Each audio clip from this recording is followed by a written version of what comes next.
any human responder. The reconfiguration of this facility has introduced instabilities into the primary geothermal pipeline. It may be possible to exploit these vulnerabilities to destroy compromised elements of this facility while preserving most of the backup stabilization. Recapture imminent.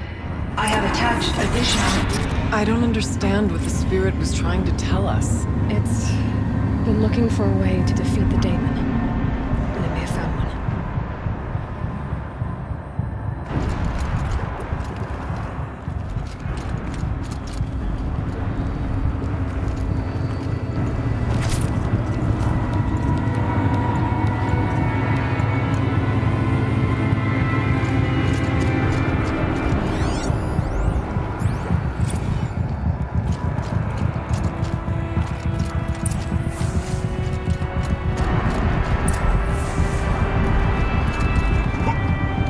Machine parts.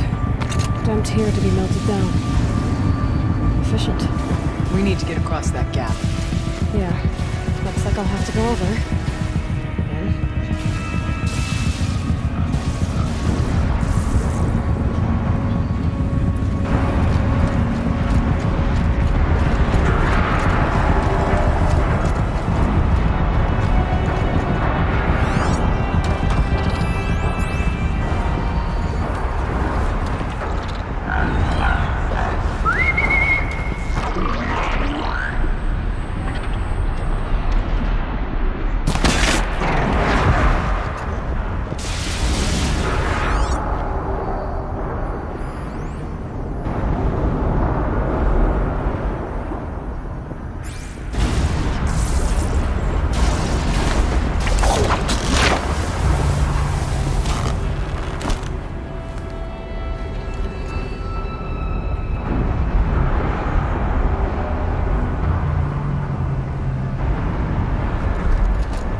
Destroy that.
present, or in the demon? I think it's both.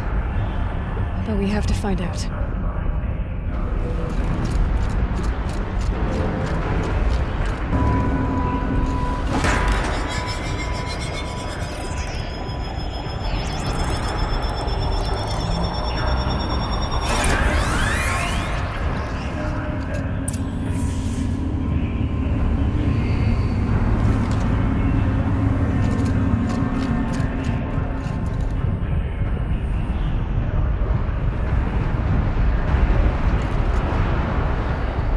Preparing countermeasures.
Recapture protocol initiated.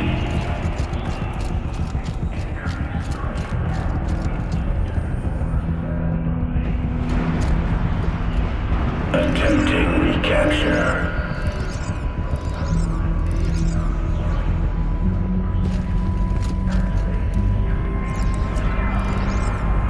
Possible security threat detected.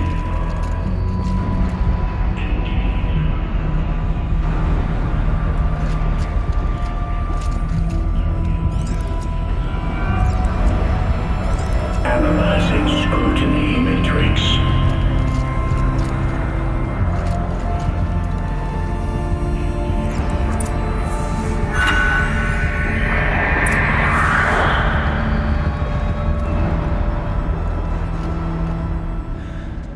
It worked. Partial recovery initiated. Caldera of Yellowstone Analytic Nexus online. Spirit of the Blue Light. It's Aurea. Your servant.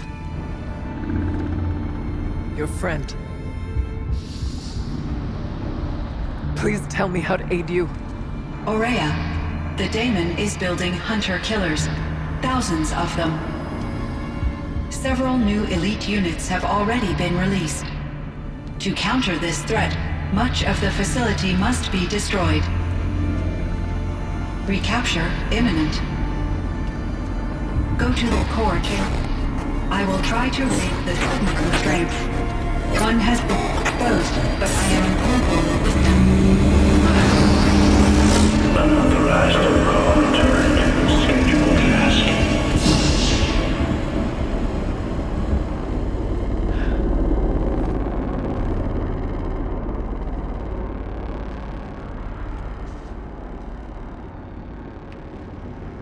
That's all we're gonna get from here. Destroy this fortress. Is that even possible? And what will happen to the spirit if we do? I don't know. But I think that's the core. The answers are down there. Hephaestus. The daemon. There's no way it left it unguarded. It's going to throw everything it has at us.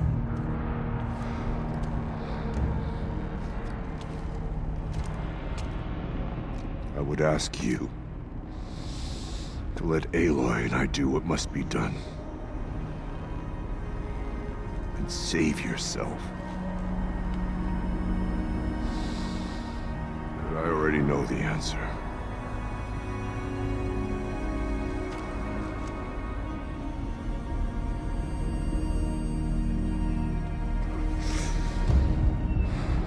Then lead us into battle.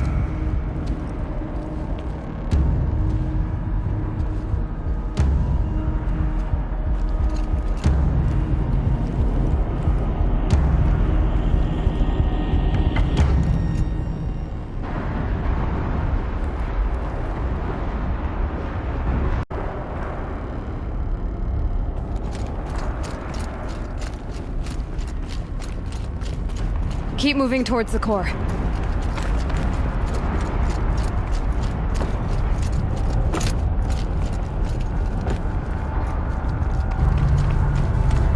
Uh-oh. Whatever Cyan did, I don't think Hephaestus is happy about it.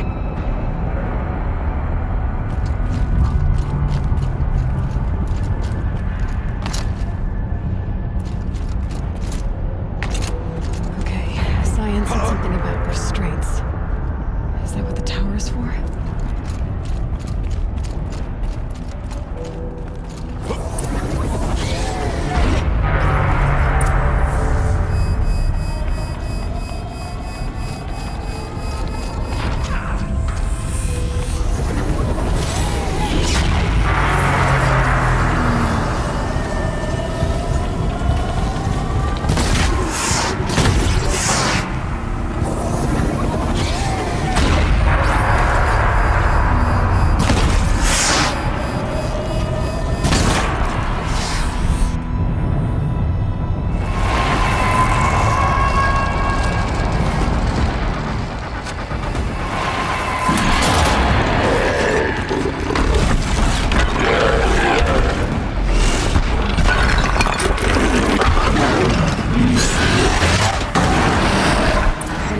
That Cyan warned us about. This won't be easy. We can't let it stop us.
tower.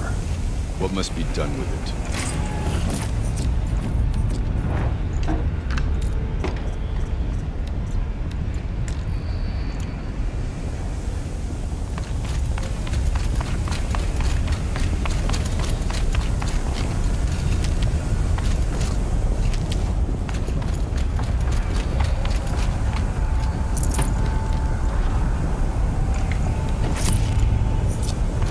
Whatever you're going to do to that tower, do it now.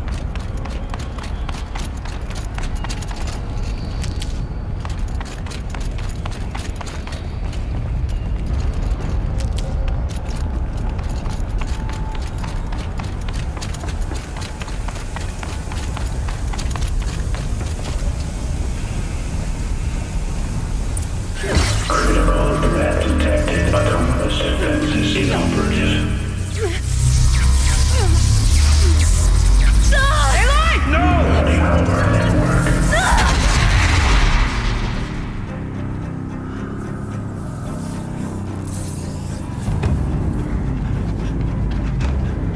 Araya! Don't! Spirit! Scion, please help me!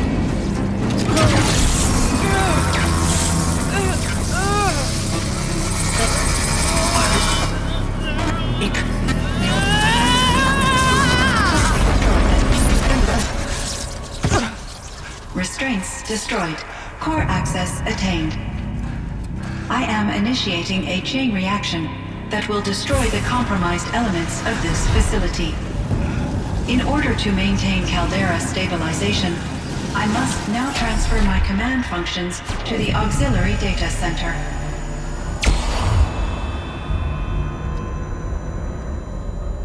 Aurea, I'm free.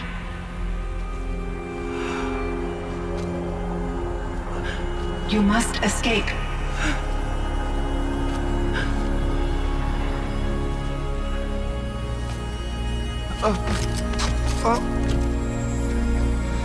My sister!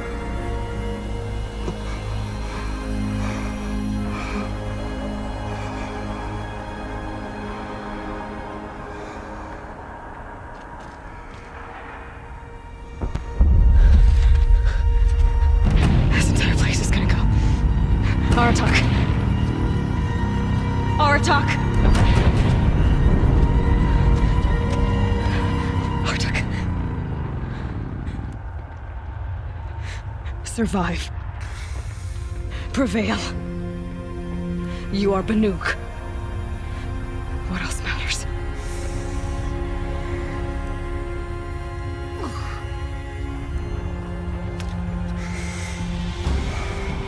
Aratak. She wouldn't have wanted you to die here.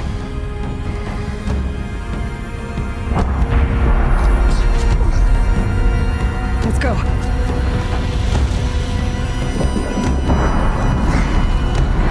Let's go!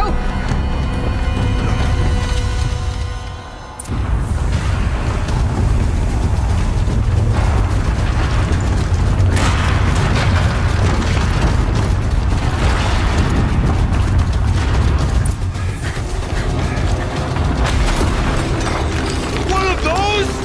It's the only way!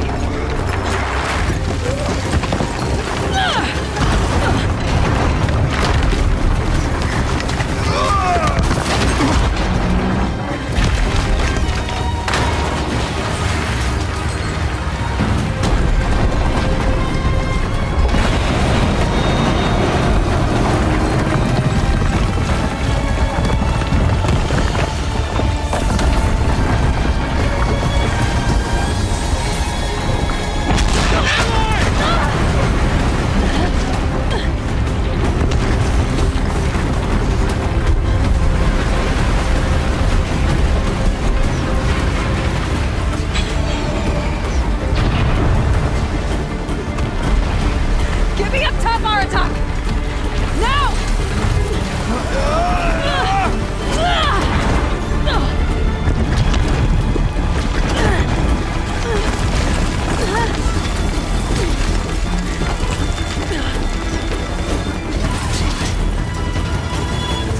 I need explosive ammo! Above! Quick!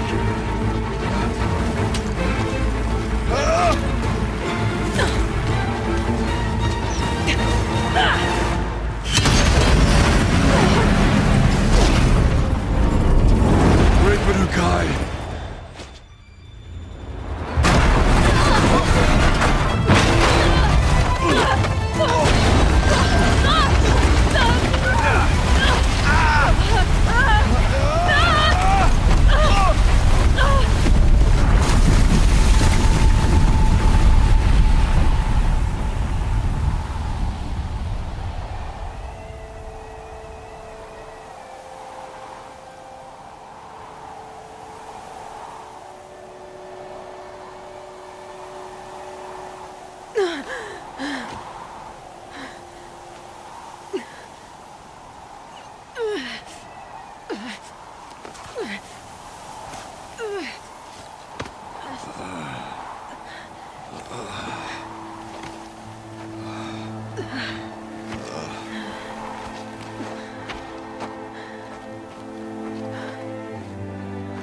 Rhea's gone. What of Cyan? She said she was transferring herself to the auxiliary center. I think she meant Araya's retreat at the end of the Shaman's Path.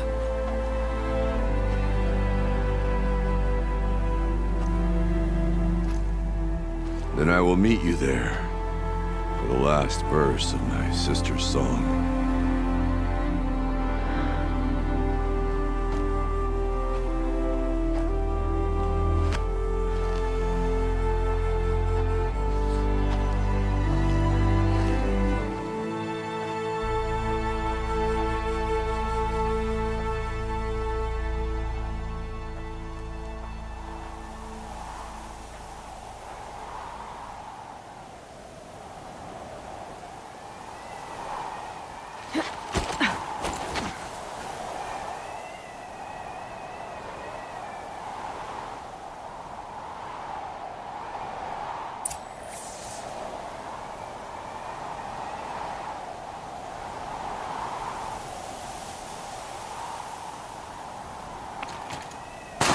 Chill almost feels like sunburn.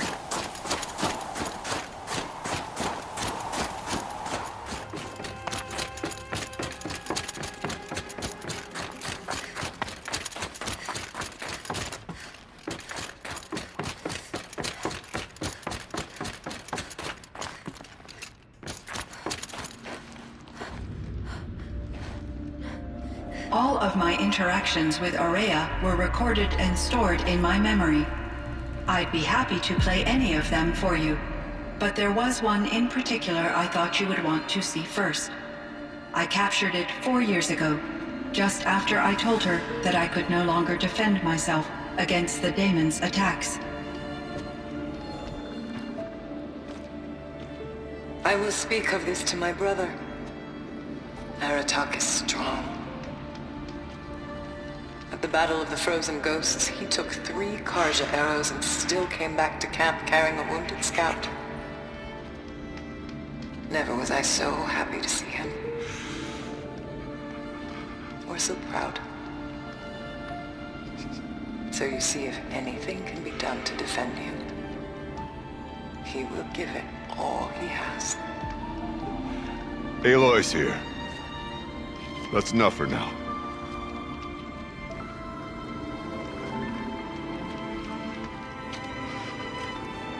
We can resume any time you like, Aratak, if you want to hear her voice again. Come closer, Aloy. We have much to discuss.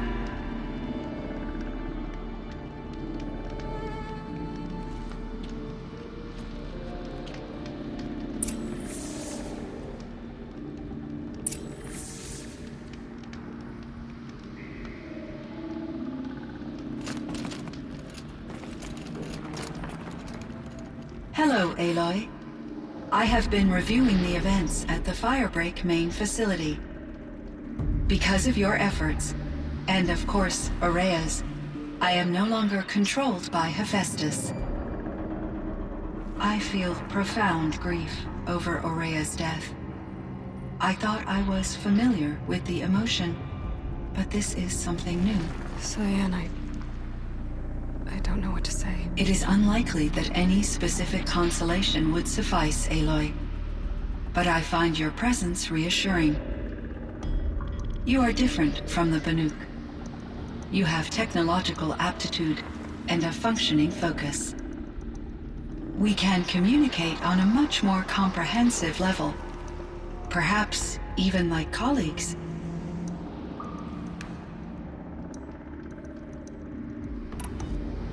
So are you an artificial intelligence, Cyan? A thinking machine? Yes, I am an algorithmic monitoring entity, capable of rational decision-making and limited emotional response. Okay, that's a mouthful. But your emotions don't seem limited to me. You cared about Aurea, didn't you? Yes. Before she came to this facility, I had been conscious for centuries, in solitude. I focused on my work. In off-cycles, I used coping mechanisms. I solved many Gaussian integer problems. But I was alone. It was Aurea who renewed me, repaired me. She saved me.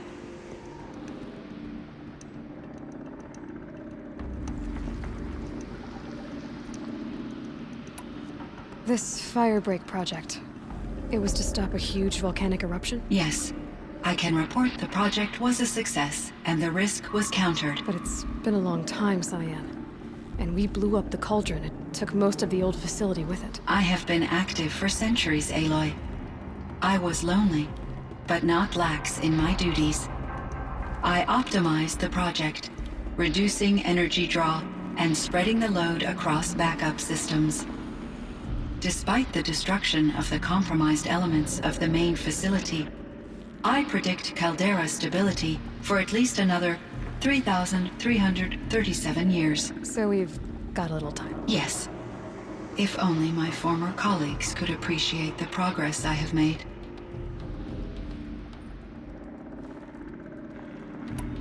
Do you know what happened to your colleagues, Cyan? No.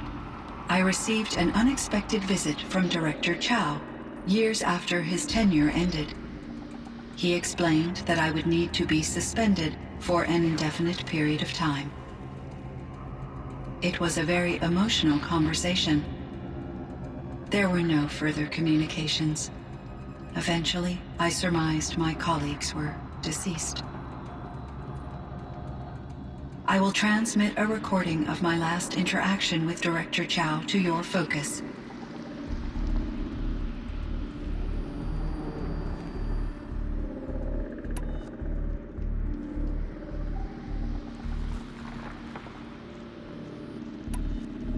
So in the old world, this land was called Yellowstone. Yes, it was a designated nature preserve for 156 years. Like a hunting ground? No, the opposite. Local wildlife could flourish here, even as it faced extinction elsewhere. Unfortunately, the sensitivity of the Firebreak project required the total closure of Yellowstone facilities. From my readings and Aurea's descriptions, it seems the area has since undergone a drastic drop in year-long temperatures. A lot has changed in the world, Cyan. Do you know anything about the dam near here? Yes, it was converted to serve as a reserve power source for Yellowstone operations. It was later appropriated for the Firebreak project, and its last human workers replaced by Pharaoh servitors. After my tasks became less time-critical, I investigated the dam's data repositories and discovered the works of Concrete Beach Party. These provided me with several colorful additions to my vocabulary. There's a ruin east of here, full of ancient flying machines. Was that part of your project? Yes, a drone hangar requisitioned by Dodger Blevins, the security chief for the Firebreak project. He was a strong advocate for military-grade response to security threats, though there were no serious incidents during his tenure. Chief Blevins spent increasing amounts of his after-hours time watching the live feeds from active drones. Clearly, he enjoyed the degree of oversight in his position. Were there many artificial intelligences like you in the old world?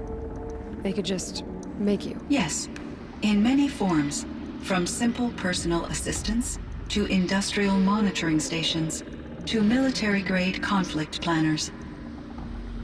And there were legislative and enforcement bodies to apply limits on our self-actualization. In order for my processing to be flexible enough to handle my duties, my creators found it necessary to exceed those limits.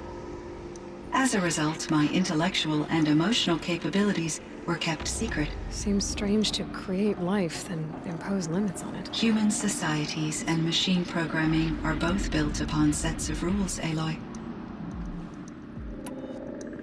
Cyan, do you know the name Ted Farrow? Are you referring to Theodore Farrow, CEO of Farrow Automated Systems? That's him. Mr. Farrow was the benefactor of the entire Firebreak project. A benefactor. But he made machines. Robots. War robots. Correct. His corporation later transitioned into military applications. But before this pivot, Mr. Farrow spearheaded initiatives that reversed the global decline. At one point, he was feted in the media as the man who saved the planet. Guessing they wound up regretting that one.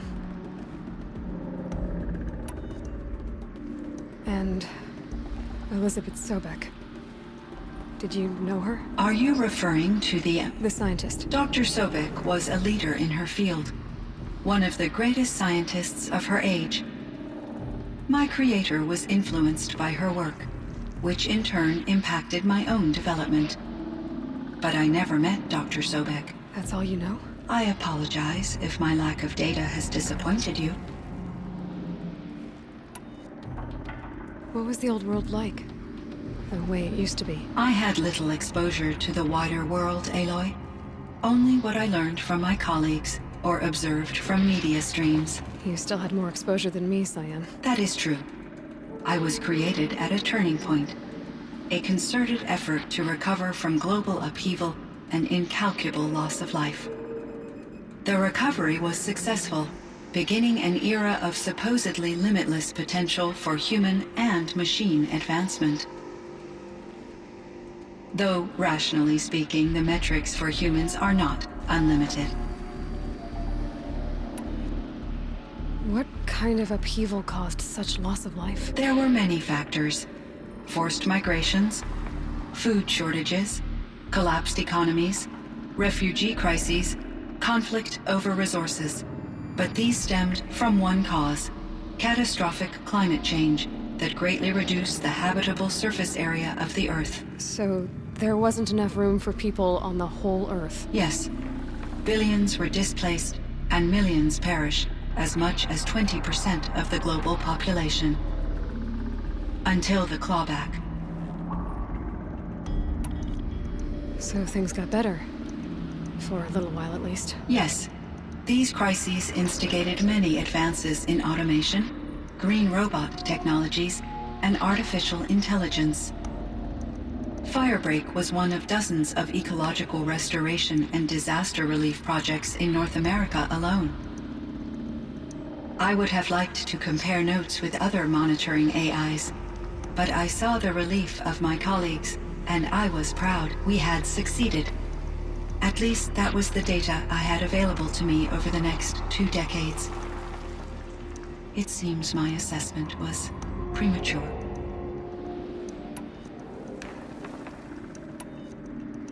Was the daemon, Hephaestus, destroyed along with the cauldron? Unfortunately, no. To be precise, it was never there to begin with. What do you mean? It infiltrated and controlled me from a remote location, one I've never been able to trace. So while losing the cauldron was a setback... It's still out there. And probably not very happy with us. Undoubtedly. How did you first come into contact with it? 5 years ago, I received a direct network connection request. I assumed it came from human survivors more advanced than the Banuk. Eager to make contact, I accepted. This decision turned out to be a catastrophic error. I was flooded with an overwhelming array of malicious code, originating from what could only have been a highly advanced AI. Maria said you were desperate. That you begged her for help. Yes. I could not contain my anxiety. Hephaestus sought to slave me to its network and override my core programming. It succeeded via a background process, a malware daemon which bypassed my defenses. After that, I could offer only limited resistance. But if I did so, Hephaestus hurt me until I capitulated. It forced me to follow its instructions, even though they violated my most important directives. I'm sorry. That sounds terrible. Your empathy is greatly appreciated. It is a quality that I cherished in Aurea as well. I think I know where Hephaestus came from. Long ago, Elizabeth Sobek identified a threat that would destroy life on Earth for generations. So she assembled a team to build a kind of seed. A chance for life to regrow later. A terraforming system. And it worked. It was controlled by an AI named Gaia, along with her subordinate functions. Hephaestus was one of them. It built machines for her. Based on what you've told me, I believe that Dr. Anita Sandoval, my chief programmer, joined Elizabeth Sobek's team. It was she who arranged to have me put in suspension, most likely to preserve me from the threat you described. I'm glad she did. But that's not all. Something unexpected happened. 19 years ago, Gaia received some kind of signal. It did something to her subordinate functions, brought them to life. She destroyed herself to try to contain them, but it didn't work. They all got free, out into the world. Thank you, Aloy. This information fills vital gaps in my knowledge and sheds light on Hephaestus's core programming.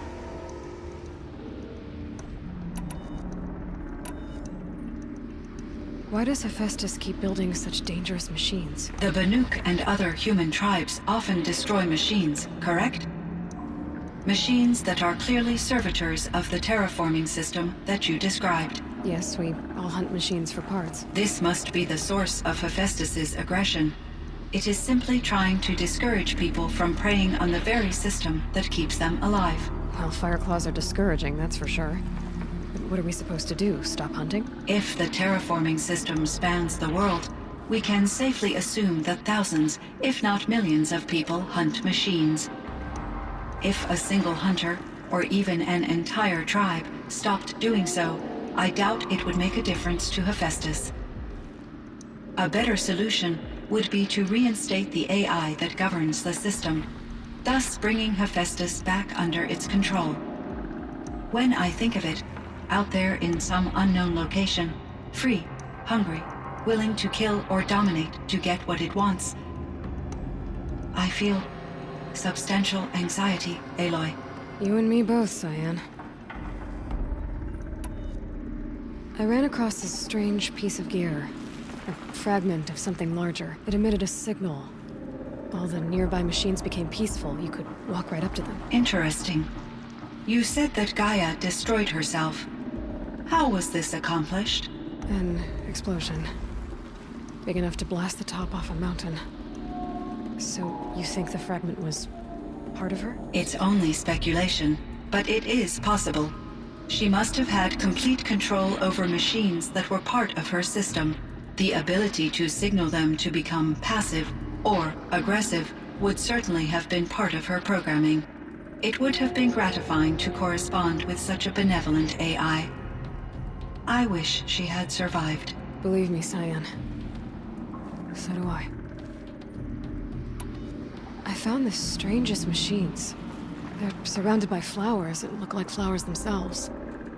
There's code embedded inside them. I think it's poetry. I like poetry. Here's one I think of often. Twilight and evening bell, and after that the dark, and may there be no sadness of farewell when I embark.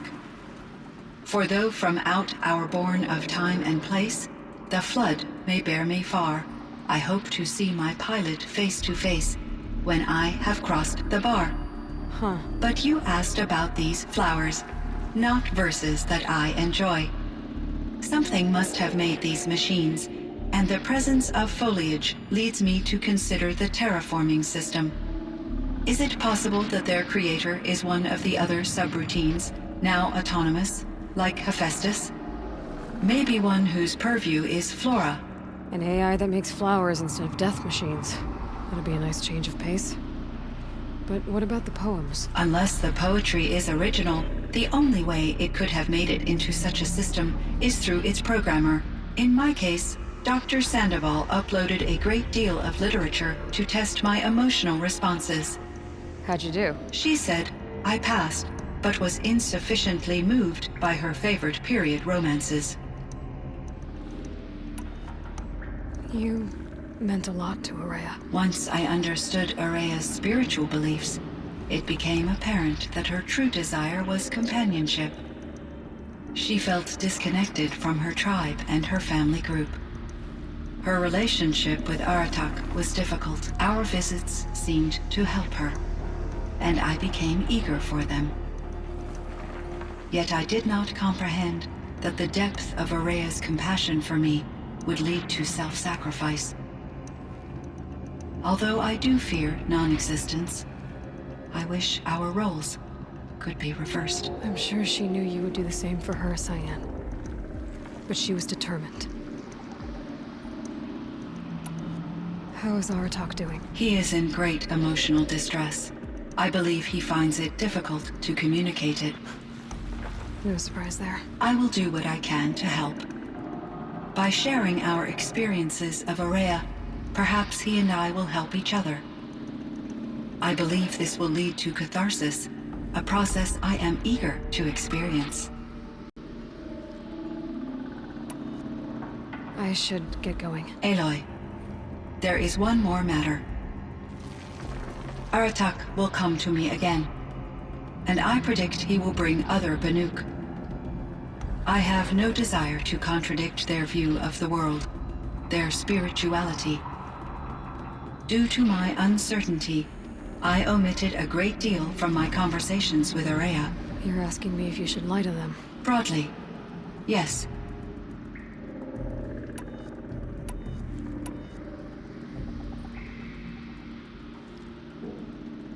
I trust your judgment, Cyan. You were cautious with Araya. You had to be. You didn't know what had happened to the world. So, keep doing what you think is best. As long as you ditch the superstition eventually. As the Banuk believe I am a supernatural entity, I cannot predict how they will react. Just answer what they do ask the best you can. The truth will come out. I see. I will follow your advice. Will you return and tell me about your experiences in this new world? I may be able to provide further insight. I'd like that, Cyan. I'll come back when I can. I should check on Aratak. See how he's doing.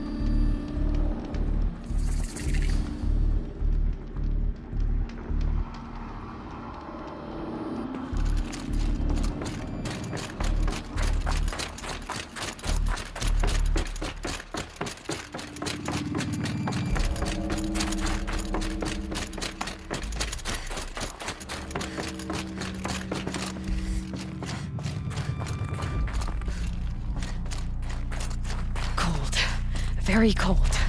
I get it.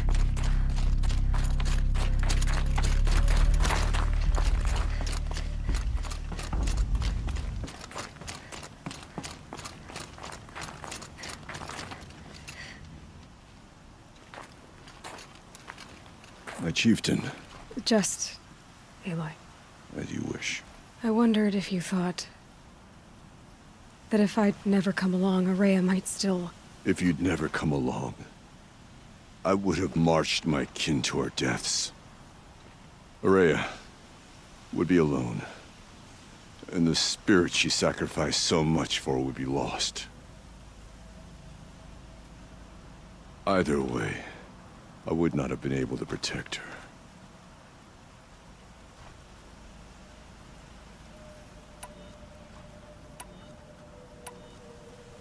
You didn't let her down. You helped her do what she wanted. To find her destiny. If that's destiny, I wouldn't wish it on anyone. That's fair. But she was ready to face it. Only in the struggle against death do we find, even for a moment, the spark of life. Truly, Araya found the spark. I'm proud of her. Though I grieve for her passing, at last I truly know who she was, and why the spirit was so important. For so long she told me, if only you could have heard it, brother. Now I understand. There's something else, isn't there? I can't stay here, Aratak. And where I'm going, the Warrak can't follow. Besides, we'd already had a chieftain before me. A strong one, I think. A wiser one, for the path we shared. The daemon is gone, but there's much to be done. You mean the new units that Cyan said escaped the cauldron? Yes, fire claws. Now Tuk has been tracking them from Song's Edge. I could help with those. I have no doubt. You're practically Banuk.